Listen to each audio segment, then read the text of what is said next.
Hello everyone, once again welcome back on my YouTube channel. आज हम discuss करेंगे provisions related to welfare under factory act 1948। Okay, previous lecture में हमने discuss किया था about the health provisions, safety provisions, ठीक है, और some basic definitions of factory act 1948। Today we are going to start the basic provisions related to welfare under Factory Act 1948. Concept of welfare in Factory Act.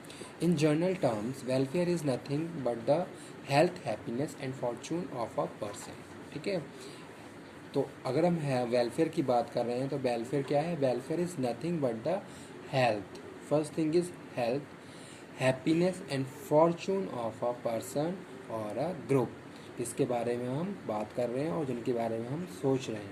ठीक है, कि भाई जो भी provisions welfare से बनाए गए हैं, वेलफेयर के जो भी प्रोविज़न दिए गए हैं, वो हमारे जो ऑर्गेनाइजेशन में जो लोग काम कर रहे हैं उन पे किस तरीके से अप्लाई हो सकती हैं, या फिर वो किस तरीके से उन सब चीज़ों के लिए यूज़ कर सकते हैं। ठीक है, some people consider it is a statutory procedure for social effort design to promote the basic physical and material wellbeing of people needs. ठीक है, यानी कि कुछ लोगों ने इसको बताया कि वेलफेयर क्या है? अगर किसी इंडिविजुअल को, किसी वर्कर्स को किसी भी चीज़ की नीड है और टाइमली आप उसको सेटिस्फाई कर रहे हो तो आप उसके वेलफेयर के बारे में बात कर रहे हो।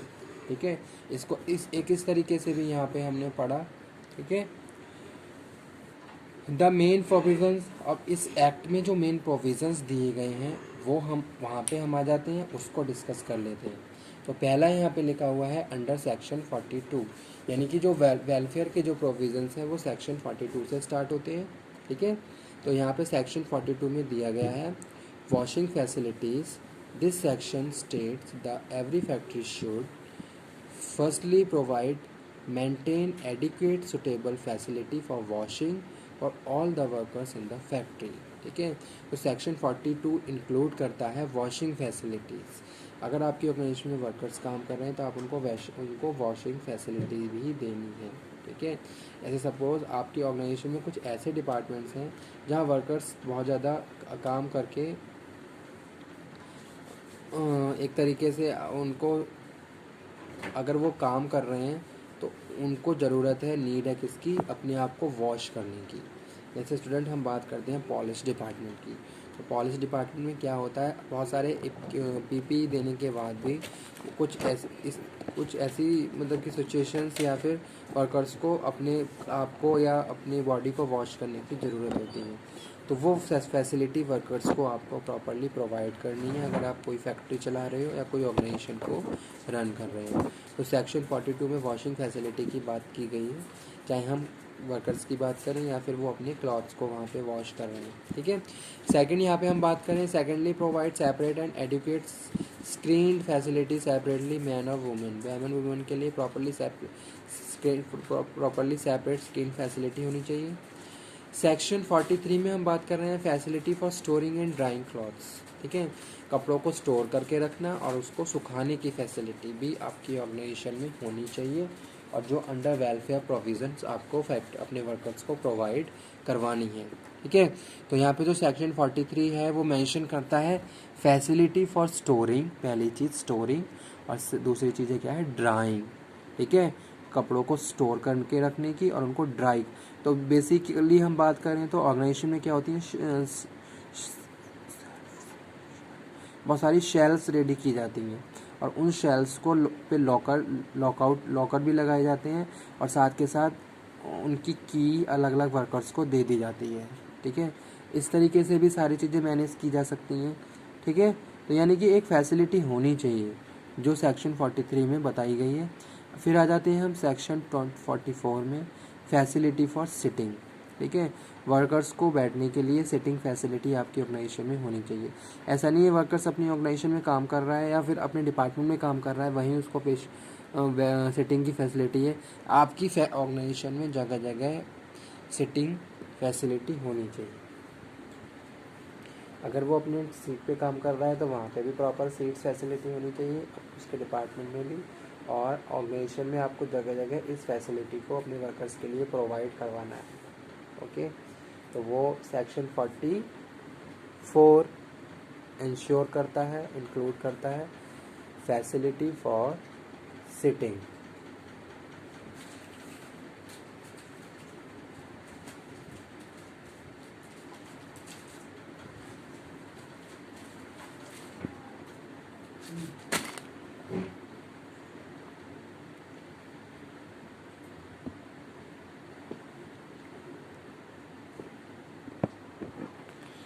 उसके बाद स्टूडेंट हम बात कर रहे हैं सेक्शन 45 में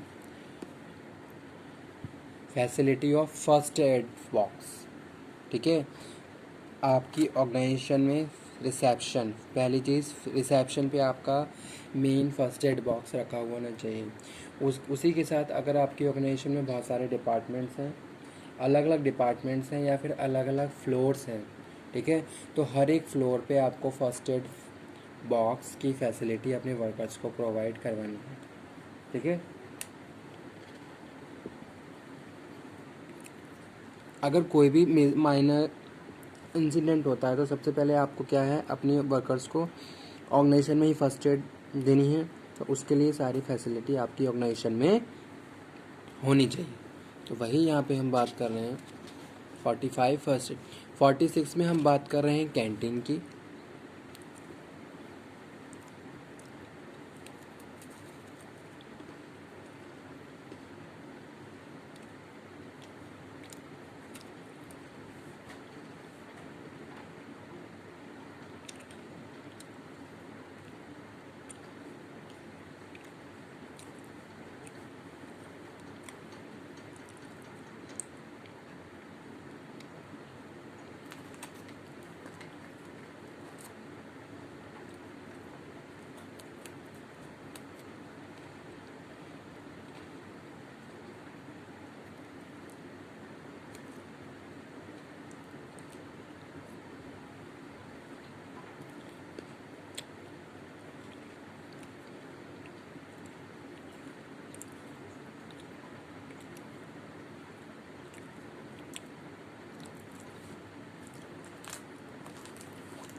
तो सेक्शन 46 में हम बात कर रहे हैं कैंटीन फैसिलिटी।